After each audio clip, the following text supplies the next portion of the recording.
Bon, on est samedi matin, il est 9 h, on va voir si ça a un peu avancé.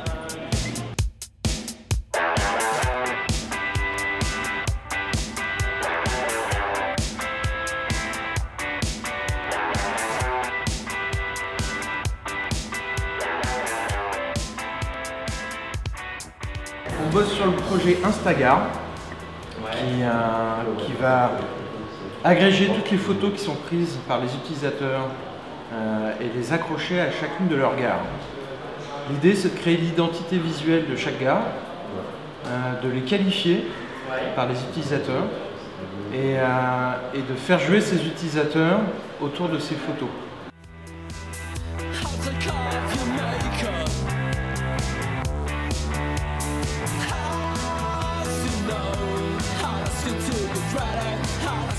On utilise un routeur. Ouais.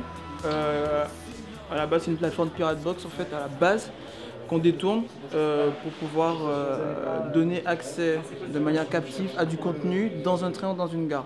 Concrètement, les personnes se connectent sur cette borne-là en fait, en Wi-Fi avec leur ordi, leur tablette ou leur téléphone, ont accès à de l'info, ont accès à du contenu de divertissement, musique, films, livres. Ah, donc c'est plus qu'une application, tout à fait, c'est vraiment une plateforme. Ok.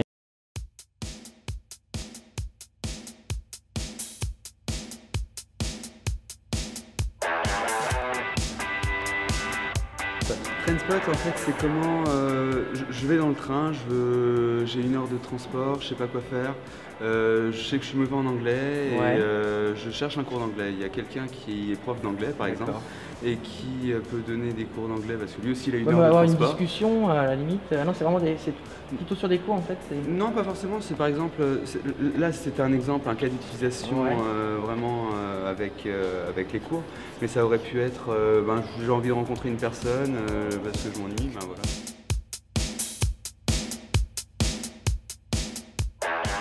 Permettre aux gens de calculer leur itinéraire en fonction de leur mobilité réduite. D'accord. Donc poussette ou handicap ou bagage ou oui, c'est vrai qu'on pense mobilité réduite, on pense de handicap, mais il y a plein de choses.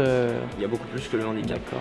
Ouais, vous en fait c'est faciliter l'accès, d'accord. Donc voilà, participatif, c'est-à-dire que c'est les clients qui enrichissent aussi l'application en disant tel escalator ne va pas.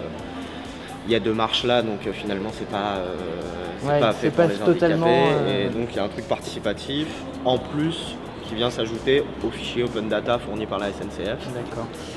Voilà. Donc ici on se fait son café, c'est comme ça la cantine, on se débrouille. On va aller interviewer Claudio et Hélène, les tenanciers de la cantine, pour expliquer un peu ce qu'est le concept de la cantine. Allez, c'est parti. Donc expliquez-moi un peu, vous faites partie de Silicon Experience. Par rapport à Silicon Sentier, c'est quoi? Silicon Experience, c'est une association. Silicon Sentier, c'est quoi? C'est la mairie de Paris? Alors, Silicon Sentier, c'est une association d'entreprises innovantes d'Île-de-France. Et dans cette association, il y a plusieurs activités qu'on a nommées. Et notamment Silicon Experience, qui est le laboratoire des usages, qui fait des événements de co-création, de l'expérimentation, des projets de R&D et des publications. À la cantine, il y a eu un des premiers événements autour de l'open data il y a déjà 2 ans et quelques mois, où on abordait pour une des premières fois le sujet d'un point de vue un peu théorique, quel était l'impact pour les citoyens d'ouvrir les données. Et là, effectivement, on rentre dans le dur, on commence à sortir des applications.